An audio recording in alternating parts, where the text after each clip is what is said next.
Assalamualaikum warahmatullahi wabarakatuh. Sahabat YouTube yang dirahmati oleh Allah, pernah nggak sih kamu ngerasa hidup lagi penuh dengan tekanan? Dompet tipis, usaha nggak jalan, utang numpuk, dan hati kayak dikucek-kucek. Mungkin kamu pernah berpikir, ya Allah, kapan ya semuanya akan membaik? Kalau kamu lagi di fase itu, kamu gak sendiri. Banyak dari kita ngalamin hal yang sama. Tapi tahukah kamu, ada satu surah pendek dalam Al-Quran yang Allah turunkan bukan cuma buat nenangin hati, tapi juga buat ngasih petunjuk bahwa di balik sempitnya hidup ada jalan keluar. Surah itu adalah Surah Al-Insyirah, atau sering kita dengar dengan nama Surah Alam Nashrah. Suratnya nggak panjang, cuma 8 ayat, tapi isinya Masya Allah dalam banget. Dan di video ini kita bakal bahas bagaimana membaca dan memahami surah ini bisa jadi pembuka rezeki kita. Bukan karena mistis, tapi karena makna dan mindset yang dibentuk dari dalam. Apa itu surah Al-Insyirah? Surah ini turun di Mekah. Artinya, surah ini datang di masa-masa dakwah. Rasulullah Shallallahu Alaihi Wasallam lagi dalam keadaan sulit-sulitnya, lagi banyak tekanan, lagi banyak dihina, ditolak dan diasingkan. Alam nashrah laka sodrak, bukankah kami telah melapangkan dadamu? Bayangkan, di saat Nabi sedih, Allah malah nggak ngasih harta, Allah nggak kasih bala bantuan, tapi Allah bilang, kami lapangkan dadamu. Artinya, sebelum rezeki lahir dan datang, Allah kasih rezeki batin dulu, berupa ketenangan, kelapangan hati, dan rasa syukur. Ayat demi ayat dan maknanya dalam hidup kita. Mari kita bahas pelan-pelan. Alam nashrah laka sodrak. Allah bertanya, bukankah kami telah melapangkan dadamu? Maknanya, Allah ingatkan kita bahwa semua beban bisa ditanggung kalau hati dalam kondisi lapang. Hati sempit sama dengan rezeki juga mampet. Kemudian yang kedua, wa wada'na anka wizrak alladzi anqadha dhahrak. Allah angkat beban Nabi. Begitu juga dengan kita. Kalau kita dekat dengannya, Allah akan bantu ringankan beban kita. Allah akan bantu ringankan masalah-masalah yang sedang kita hadapi. Kemudian ayat ketiga, wa rafa'na laka dzikrak. Saat kamu sabar, tetap baik meskipun dihina, Allah sendiri yang akan angkat derajatmu. Nama baikmu naik tanpa harus kamu promosikan sendiri. Fa inna ma'al usri yusra, inna ma'al usri yusra. Ini ayat yang favorit untuk semua orang. Allah ulang 2 kali dalam surah tersebut. Susah itu datang, tapi barengan dengan kemudahan. Dan kemudahan itu tidak hanya satu, tetapi banyak kemudahan. Fa'idha faraghta fansab wa ila rabbika farghab. Kalau sudah selesai satu urusan, jangan malah layah-layah. Lanjutkan lagi untuk berikhtiar, dan selalu arahkan niat dan harapan cuma kepada Allah semata. Kenapa surah ini bisa jadi pelanda rezeki?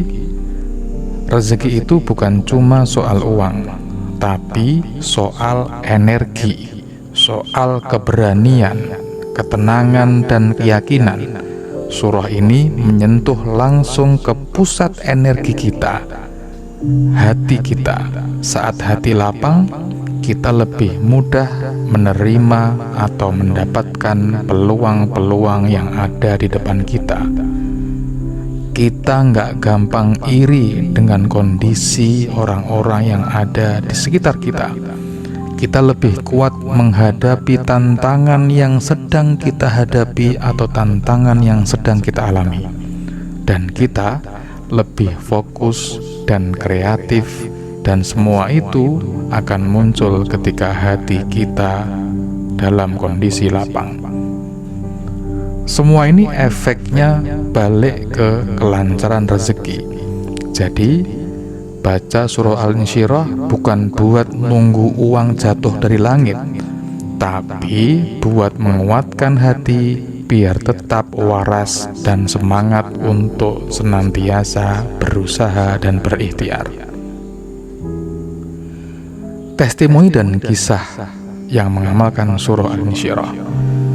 Banyak yang bilang setelah mereka rutin membaca surah Alam Nashrah atau surah Al-Insyirah, misalnya 7 kali setiap pagi, hidupnya berubah.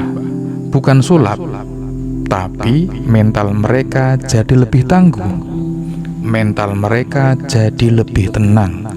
Dan dari situlah ide-ide usaha muncul, relasi membaik, bahkan peluang-peluang kerja terbuka di depan mata.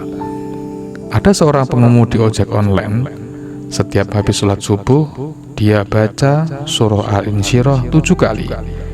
Dia bilang, saya jadi lebih tenang di jalan, penumpang pun lebih ramah.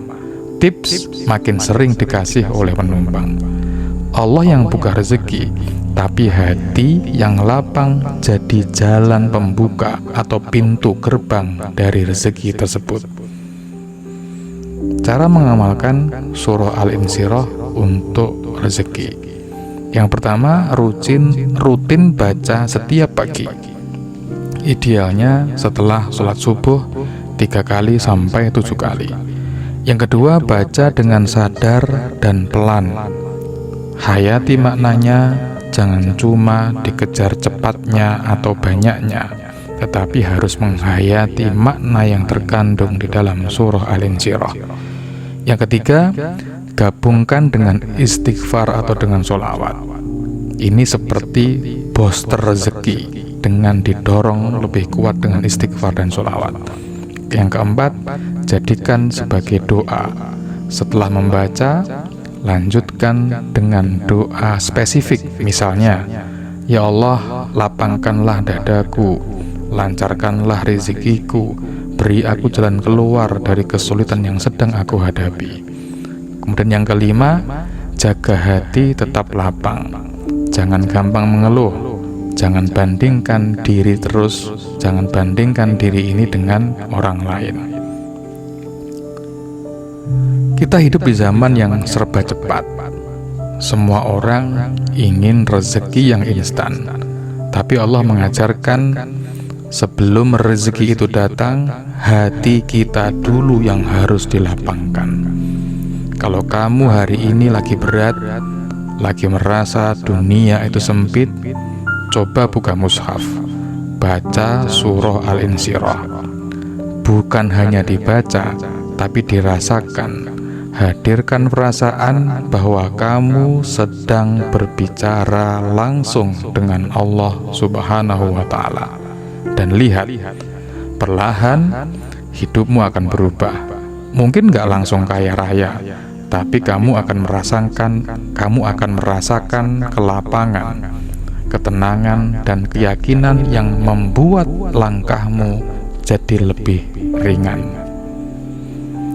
Jangan lupa untuk like video ini kalau kamu merasa video ini sangat menginspirasi dan membantu. Share ke orang terdekatmu, siapa tahu mereka juga butuh booster semangat dengan surah Al-Insyirah ini. Subscribe channel ini biar kamu gak ketinggalan konten inspirasi Islami lainnya.